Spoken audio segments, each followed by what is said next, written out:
puluhan atlet cabur Muay Thai menggerodoki kantor KONI Sumsel untuk meminta KONI Sumsel memecat ketua cabur Muay Thai dan mengembalikan 4 nama atlet lolos seleksi untuk PON 2024.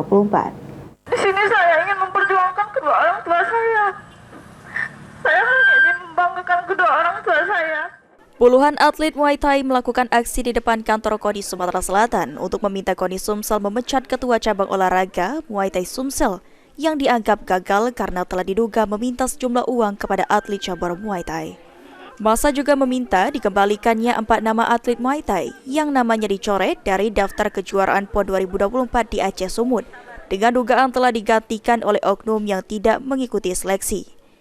Masa akan menunggu selama 3 kali 24 jam atas tuntutan yang diajukan.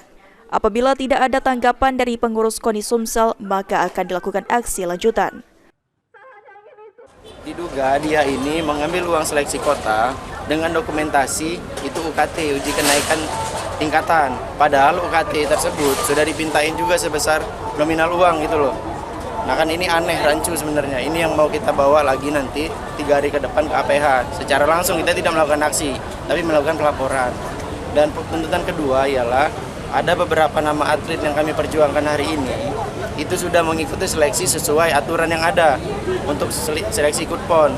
Sudah lulus, setiba namanya tidak ada, dicoret oleh ada 2 nama yang masuk rekomendasi padahal dia tidak ikut seleksi, tidak ikut apapun.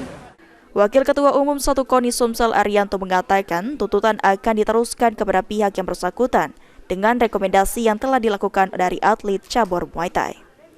Sementara untuk nama pada PON 2024, KONI Sumsel telah mengajukan seluruh nama dengan 5 tingkatan kategori, mulai dari kategori utama untuk perolehan emas hingga kategori harapan. Kendati begitu, KONI Sumsel belum memproses atlet yang akan berangkat pada PON Aceh Sumut mendatang, lantaran masih menunggu anggaran dari pemerintah Provinsi Sumatera Selatan. Kami sudah beri tanggapan tadi, akan kami teruskan ke pihak-pihak yang memang punya kepentingan karena memang KONI kan tidak bisa intervensi cabur. Akan kami rekomendasikan apa yang disampaikan oleh mahasiswa tadi dan tuntutan atlet-atlet itu ke PB daripada Muay di Jakarta. Benar tidak Ketua ada penahanan sertifikat terus harus membayar uang UKT dan motong bonus dari atlet itu gimana itu? Nah ini nanti akan kami klarifikasi karena ini sebenarnya ini masalahnya internal di cabur ya dari Muay sendiri. KONI memang tidak mengetahui itu. Jadi memang ini murni pure dari permasalahan cabur Muay sendiri.